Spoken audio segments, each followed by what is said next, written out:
आम आदमी पार्टी जिसका भ्रष्टाचार अब पूर्णतः स्थापित होता जा रहा है, वह जिस निम्नता तक जाति चली जा रही है, वो सिर्फ कष्ट देने वाला नहीं, आक्रोश देने वाला है। आप सभी को ने यदि ध्यान दिया हो, सीबीआई कोर्ट ने कल आम आदमी पार्टी के दिल्ली के पूर्व उप मुख्यमंत्री मनीष सिसोदिया जी की जब बेल रिजेक्ट की है, तो उसमें कहा क्या है, मैं आपके सामने उद्धृत कर रहा हूं। I am referring in front of you. Additionally, the court noted that there were serious apprehensions of Sisodia destroying, tampering with evidence or even influencing some prime witness in case if he was released on bail. आगे के बिंदु में कहा है, the evidence collected so far by CBI not only shows applicants' active participation in the above criminal conspiracy but also the prima facie commission of some substantive offences of the PC Act by him. और जो अगली line है वो मूल कारण है जिसके लिए वो सारा स्वांग रच रहे हैं। अगला ऑब्जर्वेशन है, Sisodia and other members of आम आदमी party are accused of manipulating and implementation of the Delhi excise policy to facilitate monopolization and cartelization of the liquor trade in Delhi. मतलब अब यह तथ्यों के साथ सामने आ रहा है कि सिर्फ श्री मनीष सिसोदिया नहीं बल्कि आम आदमी पार्टी के अन्य लोग भी इस प्रकार से भ्रष्टाचार के द्वारा यह शराब नीति को प्रभावित करने के लिए जिम्मेदार थे। अब जो अपने को कट्टर ईमानदार कहते थे, वो अब भ्रष्टतम भ्रष्ट सिद्ध होते जा रहे हैं। इसलिए कोई ना कोई तो स्वांग रचना ही है। इसलिए यह विषय जिसको लेकर एक बार फिर उनको गुजरात में कोर्ट से फटकार लगी है,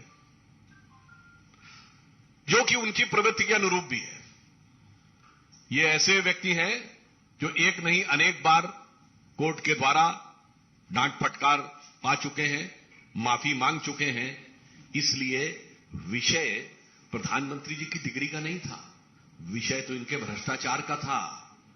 ये उसके ओट में उसे छुपाना चाहते थे और इसीलिए ये इस प्रकार का स्वांग रचना कि जो चीज पब्लिक डोमेन में है, जो चीज यूनिवर्सिटी की वेबसाइट पे है, उसे मांगने के लिए कोर्ट में जाना, तो ये सिर्फ कोर्ट का समय बर्बाद करना ही नहीं। मैं कोर्ट का ऑब्जर्वेशन आपके सामने पुनः उसका मेंशन कर रहा हूं। Further, despite the degree in question being put on the website of the petitioner university for all to see, despite this fact being made expressively clear with precision in the pleading before the court and despite the respondent never disputing the degree in question either during the pendency of these proceedings or even during the final hearing, यानी जब यह प्रक्रिया न्यायालय में चल रही थी, ना आपने कभी उस विषय का संज्ञान लिया, ना कोई आपत्ति दर्ज की और ना अंतिम निर्णय के समय किसी प्रकार की आपत्ति दर्ज की। And the respondent number 2 has persisted with the matter. This is one more reason to impose cost on the petition. इसका मतलब यह हो गया कि आपने सिर्फ और सिर्फ अदालत का वक्त जाया करने के लिए संवैधानिक उपकरणों को दुरुपयोग करने की दृष्टि से आपने काम किया। मुझे ऐसा प्रतीत होता है कि आम आदमी पार्टी वो पार्टी है जिसने अद्भुत पॉलिसी दी थी, एक बोतल के बदले एक बोतल फ्री। एक नॉर्मल कहावत में प्रयोग होता है ना कि फ्री की रेवड़ी, पर यहां सबसे ज्यादा फ्री की रेवड़ी बेवड़ों को मिली थी, एक पौवे के बदले एक पौवा फ्री। और जब ज्यादा पी लेता है आदमी तो मानसिक संतुलन खो जाता है। मुझे ऐसा लगता है श्री अरविंद केजरीवाल जी के साथ ऐसा ही कुछ हो गया है। वो पूरी तरीके से विक्षिप्त हो गए हैं और पता नहीं क्या क्या उल्टा सीधा बोलते भी चले जा रहे हैं, निम्नता पे भी आ रहे हैं और कोर्ट से भी फटकार पा रहे हैं। मगर दो चीजें बहुत साफ होती जा रही हैं। जिस ढंग की उन्होंने भाषा का प्रयोग किया है वो भारत की राजनीति में भाषा, शैली, भाव, भंगिमा, मैं तीनों चीजों की बात कर रहा हूं, वन होता है the words, the letters, the expression and your body language. ये जिस प्रकार की उन्होंने प्रयोग की है, ये निम्नतम स्तर की है। यानी मैं कह सकता हूं कि वो नैतिक दृष्टि से भ्रष्टतम और राजनैतिक दृष्टि से निम्नतम स्तर के ऊपर आ गए हैं। मगर ऐसा नहीं है। पढ़ाई लिखाई की बात कर रहे हैं, पर ये बहुत चतुर और सयाने हैं। ये बात इसलिए मैं कह सकता हूं, ये पढ़े हैं पर लिखे नहीं है। मतलब आप समझ रहे हैं, किसी फाइल पे साइन नहीं करते, लिखते कुछ नहीं, कोई भी भाग नहीं रखते। सत्येन जैन से साइन करवाएंगे, मनीष सिसोदिया साइन करेंगे, लिखेंगे नहीं, सिर्फ पढ़ेंगे। ये होती है चतुरता कि भ्रष्टाचार भी करवाएंगे, लिखेंगे नहीं, लिखवाएंगे दूसरे से, ताकि निपटेगा दूसरा। इसीलिए मैं कह रहा हूं, इनकी पढ़ाई लिखाई में बहुत सारी चीजें आपस में गुथी हुई हैं कि जो कभी लिखे नहीं, सिर्फ पढ़े की बात करे। इसीलिए तरह तरह के स्वांग रचना। और ये तो ऐसे व्यक्ति हैं जिन्होंने अपने गुरु अन्ना जी के बारे में ही कह दिया तो उन्हें बरगलाया गया। ये गुरु नहीं है, गुरु घंटाल है। ये स्वांग रचने वाले हैं। इनको क्या क्या संज्ञा दी जाए, नटवर लाल है। क्यों? यह बात मैं विनम्रता से पर दृढ़ता से कहता हूं। कौन भूल सकता है कि वो पार्टी है जिसने खड़े होकर राजनीति में आने से पहले कहा था सारी संसद चोर है। ये वो पार्टी है जो टोपी लगा के आते थे कि मुझे चाहिए जन लोकपाल। कहां गई आज वो टोपी? जनता को पहना दी। चलिए, दिल्ली में कहते थे पूर्ण राज्य का दर्जा नहीं है, 1 साल हो गया पंजाब में, कहां है आपका वो जन लोकपाल? ये वो पार्टी है जिन्होंने गठन के अंदर सबसे जल्दी सत्ता में आए चंद महीनों में। मगर ये वो पार्टी है जिन्होंने कसम खाई थी। आपको याद हो, अगर पुरानी फिल्मों में कई बार होता था ना कि जो विलेन भी होता था वो भी जब कोई झूठ बोल रहा होता था तो उसके परिवार वाले अगर कहें कि फलां की कसम खाओ तो वो चुप हो जाता था। ध्यान है ना आपको? मगर यहां तो कसम खा ली, पलट गए। वो वैगनार हरी बत्ती वाली नहीं दिखती। मैं बंगला नहीं लूंगा, ले लिया। मैं सिक्योरिटी नहीं लूंगा, ले लिया। मैं विनम्रता से पूछना चाहता हूं, एक बिंदु बताइए जिसके ऊपर इन्होंने अपना स्टैंड कायम रखा। इसलिए हम लोगों इनके लिए इस प्रकार की बात कहते हैं कि ये बहुत ही बड़े स्वांग रचने वाले व्यक्तियों में से एक है। अब मैं एक बात करना चाहता हूं, एजुकेशन और पढ़ाई लिखाई की बात करते हैं।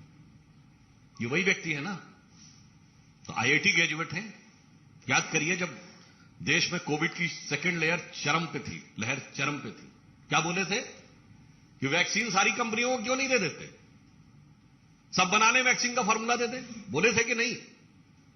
अरे मान्यवर, आप आईआईटी के पढ़े हुए हैं, वैक्सीन का फॉर्मूला कोई चूरन है जो सब बना लेंगे?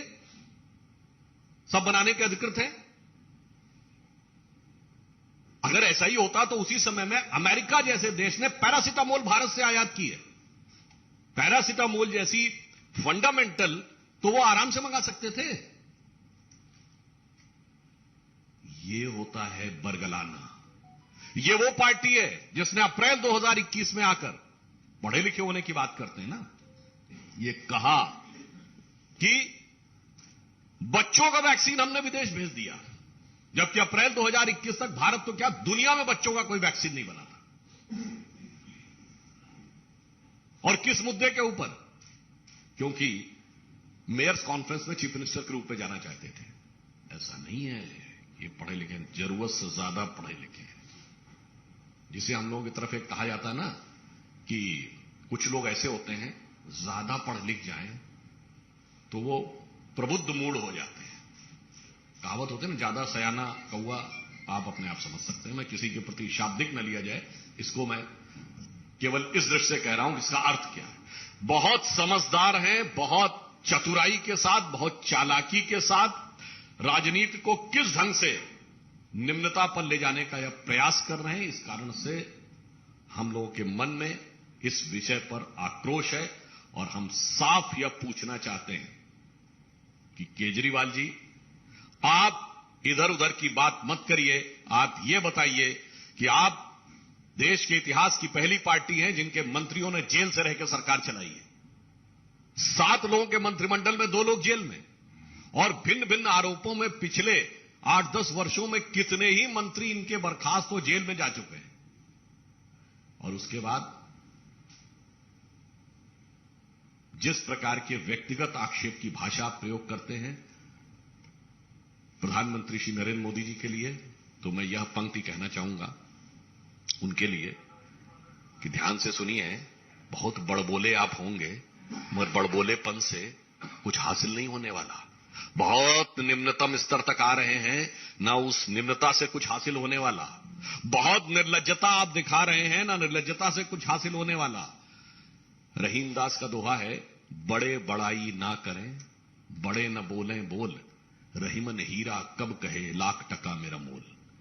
तो जिसके अंदर श्रेष्ठता, विराटता और योग्यता होती है, वो हीरे की तरह वैसे ही चमकता हुआ दिखाई पड़ता है, जैसे हमारे आदरणीय प्रधानमंत्री श्री नरेंद्र मोदी जी लोगों की आंख के आकर्षण बनके।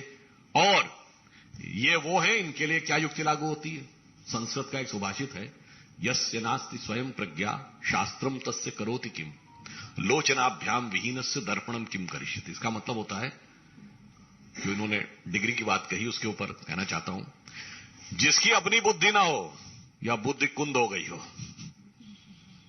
उसको कितना भी समझा दो समझ में नहीं आ सकता।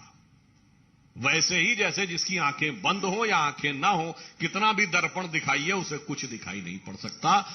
तो केजरीवाल जी उस प्रकार के व्यक्ति हैं जो आंख बंद करके जो देखते को ही देखना नहीं चाहते, तो उसे कुछ नहीं दिखाया जा सकता। क्योंकि अब इनके ऊपर, जहां से मैंने प्रारंभ किया था वहीं पे समाप्त करता हूं, जिस ढंग से तथ्यों के आधार के ऊपर भ्रष्टाचार उत्तरोत्तर साबित होता जा रहा है, मुझे लगता है कि उस कारण से वो दबाव और बिखराव की तरफ आगे बढ़ रहे हैं। शायद विक्षिप्त होने की स्थिति में है, अथवा वो भविष्य की किसी योजना के तहत जानबूझकर यह एक आधार बनाने का प्रयास कर रहे हैं।